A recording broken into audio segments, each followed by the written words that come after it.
I walked into the hearing room on a Tuesday morning in November carrying nothing but a manila folder and whatever composure I had left after 5 years of deliberate silence. The fluorescent lights in the Caldwell County Administrative Building hummed at a frequency that seemed designed to irritate. I set my folder on the respondent's table, smoothed the front of my jacket, and sat down. At the table across the room, my parents sat beside their attorney, a compact, self-assured man named Gerald Fitch who had the look of someone accustomed to winning arguments before they started. My mother didn't look at me. My father looked at me the way you look at a stranger who is sitting in your usual seat at a restaurant. I had not spoken to either of them in close to 5 years. The last real conversation ended with my father saying I had wasted every opportunity they had given me, and my mother nodding along like she was co-signing a loan. I packed 2 duffel bags that night and drove south before dawn.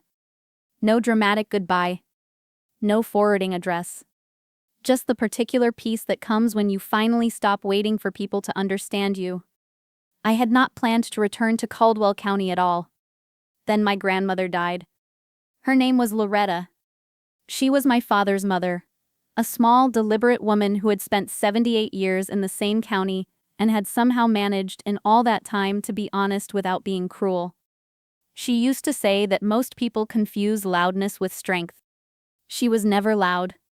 She called me every few weeks during the years I was away. She never asked me to come home. She only ever asked whether I was taking care of myself. The call came from her physician, a Dr. Haynes, who had been treating her for the past 2 years. He told me she had passed quietly, and that her attorney had reached out because her will contained specific instructions for me. I sat in my apartment in Raleigh for a long time after that call, staring at the wall above my desk. The space in my chest that opened up when he said her name felt less like grief and more like a floor giving way. Her will left me the house she owned on Sutter Road, a modest 2-story with a vegetable garden along the south fence and a screened porch where she kept her reading chair. It was not a large property. It was not worth what my parents thought it was worth. But it was the only place in Caldwell County where I had ever felt like myself, and I suspect Loretta knew that. My parents found out within 48 hours. My father called from a number I recognized and left a voicemail that lasted 4 minutes. The essential message was that the house should come to them, that I had no right to property in a family I had abandoned, and that Loretta must have been confused in her final months. I did not call back. 3 weeks later, I was served with a formal dispute filing at my apartment door. I drove to Caldwell County on a gray Sunday and let myself into Loretta's house with the key she had mailed me 2 years earlier, tucked inside a birthday card with no explanation. The house smelled like cedar and old paper. Her reading glasses were still on the table beside the porch chair. I sat down in that chair, looked out at the dormant garden, and spent a long time thinking about what I was walking into. The first time I saw Gerald Fitch in person was 2 days before the hearing when he approached me outside the county records office. He was polite in the calibrated way attorneys are polite when they want to appear reasonable before making an unreasonable request. He told me my parents were under considerable financial pressure. He told me that Loretta's house represented meaningful stability for them at this stage of life. Then he told me that if I signed the property over voluntarily, we could avoid an unpleasant public proceeding. I told him I would see him at the hearing. He smiled with his mouth only. The hearing room held perhaps 30 people, most of them Caldwell County residents with no legal stake in the matter. Small county proceedings have always drawn a crowd. The adjudicator was a woman named Patricia Voss, 50s, silver-streaked hair pulled back, the expression of someone who had presided over too many family disputes to be surprised by any of them. Fitch went first. He built his argument carefully, the way a person builds something they expect to last. My parents had maintained close ties with Loretta. They had assisted with her medical appointments, her grocery runs, her home repairs. I, by contrast, had been absent for years. I had not attended family holidays. I had not visited during Loretta's illness. The picture he painted was of a woman who returned only when there was something to collect. Then my mother asked to speak. She stood with the practiced posture of someone who had rehearsed. She told adjudicator Voss about the years of worry, the holidays with an empty chair, the phone calls that went unreturned. She was not wrong about any of it. But then her voice shifted into something harder, something she had been carrying for a long time, and had finally found a room large enough to release it into. She looked at me directly and said that I had always been the selfish one. That I had taken from this family my whole life and given nothing back. That I was, in the end, simply a disappointment she had stopped expecting anything from. The room went quiet in that specific way it does when someone has said something that cannot be unsaid. Adjudicator Voss did not react immediately. She made a note. Then she looked at my folder on the table in front of me. Before she could speak, Fitch moved to continue his argument. Voss raised one hand slightly and stopped him. She looked at the folder again, then at me with the measuring expression of someone recalibrating.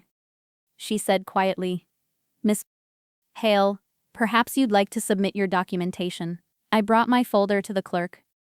Inside were the letters I had written to Loretta over 5 years, most of them returned with her handwriting in the margins. There were records of the money transfers I had sent her quarterly. Nothing large but consistent, enough to cover the property tax 2 years running when she mentioned it casually in a phone call. There was also a letter from my former employer, the United States Department of Veterans Affairs, where I had worked for 6 years as a regional compliance analyst, overseeing audit documentation for 3 states. Fitch looked at the letterhead for a long moment. Voss read through the documents with the focused quiet of someone who reads carefully for a living. She paused at the VA letter. She set it down. She looked at Fitch. "Counselor," she said. "Are you familiar with your opposing party's professional background?" Fitch said he understood her to be a private citizen with no particular standing. "She spent 6 years conducting federal compliance audits," Voss said. "She has documented every financial contribution she made to this estate. She has corresponding written records from the decedent, acknowledging receipt." She set her pen down. "The picture you presented this morning appears to be missing several relevant details." My father leaned forward. My mother turned to look at me as though she were seeing a different person sitting at the table. Fitch recovered as well as he could. He argued that professional credentials did not determine inheritance rights. Voss agreed with him. She also noted, without particular emphasis, that they did tend to complicate arguments about a person's character and intentions. She said it the way someone says a true thing that doesn't require elaboration. My mother said sharply that she hadn't known any of this. That I had never told them. I looked at her steadily. "You never asked," I said. Voss upheld the will. The house on Sutter Road remained mine. When the room cleared, my parents stayed seated. Their attorney left quickly. I gathered my folder and stood, and for a moment, the 3 of us occupied that room without the structure of legal proceedings to organize the silence. My father spoke first. His voice had lost its courtroom certainty. He asked what I had actually been doing, all those years. I told him. Not everything, but enough. The compliance work, the travel, the slow accumulation of a life that had nothing to do with Caldwell County. He listened in the way people listen when they are revising something they thought they already understood. My mother said she had assumed the worst because I had given her no information, and I told her as gently as I could that I had stopped offering information because it was never received the way I intended it. That the conversation always became an argument. That eventually I chose silence over repetition. She didn't respond immediately. Then she said that calling me a disappointment had been wrong. She said it plainly without performance. My father nodded beside her. I did not tell them it was fine. It wasn't fine. But I told them it was noted, and that I was going to fix up the house, and that if they wanted to see what Loretta had left behind, they were welcome to come by. The following weekend, my father arrived with a toolbox. We repaired the south fence without speaking much. The silence was different from the silence in the hearing room. It was the kind that comes before something rather than after. There is a particular kind of exhaustion that settles over you when a conflict you have been carrying for years finally reaches its conclusion. It doesn't feel like winning. It feels like setting down something heavy and noticing for the first time how much your arms ache. Loretta used to say that families are not made from biology alone. They are made from the slow work of showing up, even when showing up is inconvenient. I don't know yet whether my parents and I will manage that work. But I know that for the first time in years, the door is no longer locked from either side. If there is someone in your life you have been certain you understood completely, a child, a parent, a sibling you haven't spoken to in years, I want to ask you something. When did you last ask them a question you didn't already have an answer for?